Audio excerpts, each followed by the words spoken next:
Hey, it's me, Tim, from 40 Times Around. So, we're going to be kind of jumping all over the place here a little bit. Uh, as you know, my vlogs are a bit behind, and currently I think the last vlog I put out was in North Dakota. That was quite a few months ago. Currently I'm in Arizona, just briefly passing through on my way to California. A few other things I'm going to be doing this winter, potentially heading down to Baja. But right now I'm in Arizona. I have been getting a lot of questions from you guys about tires, and so that's what I want to talk about today. Like I said, just jumping off, the timeline of the vlogs. There are still quite a few videos coming out from that. You guys have also been asking if I have any videos from the East Coast, and yes, those are coming soon. But as far as tires, uh, it seems that I'm getting this question frequently enough that I decided, okay, it's time to put together a video about the tires that I've used over the course of last 40,000 miles or so. I've actually tried out a few different things, some on purpose, some because that was the only thing available. So I just want to give you a total overview of the tire situation since I left home just about 8 months ago, 9 months ago. And then I think at the end of this week, I'm going to do a video on the maintenance and repairs that I've done over the whole trip and just kind of do like a recap on that kind of stuff, just to answer those questions for you. It is taking me some time to get through all the editing on the vlog videos, but that should be caught up and I should be more current, hopefully by springtime, I'm hoping. So we're going to jump into tires and all that good stuff right after this.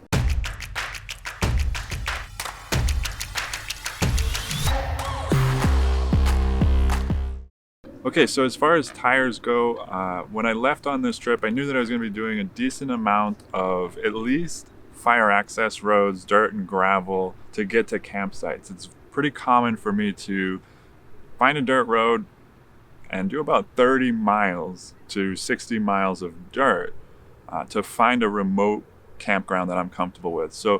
But primarily this was a pavement trip. I was going to national parks. I was going to be doing a lot of twisty two-laners, so I didn't want a full-on knobby. And I knew also that this was going to be a high mileage trip. It turned out to be just about 40,000 miles.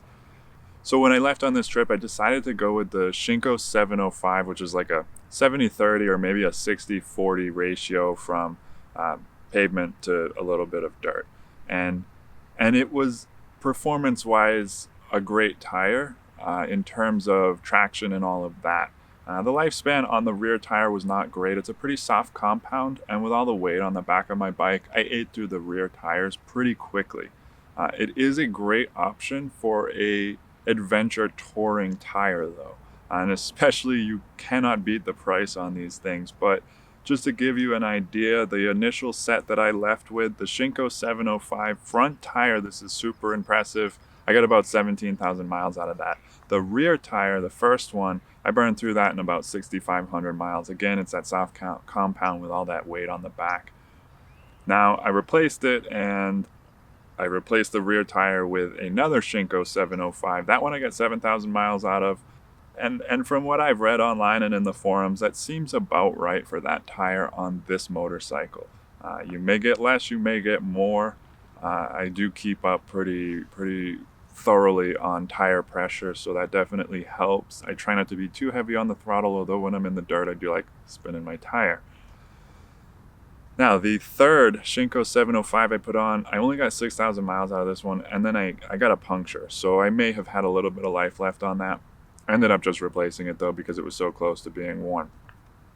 Right around here is where I started kind of getting tired of replacing tires so frequently and thinking, well, one rear tire just about every month it's kind of annoying. So I want to find something that's a slightly harder compound, at least for the rear tire. That's when I started looking at the Anakee, the Michelin Anakee Adventure. And I went with one of those for the rear. Let me back up a little bit here. I actually had some issues with a rear Shinko.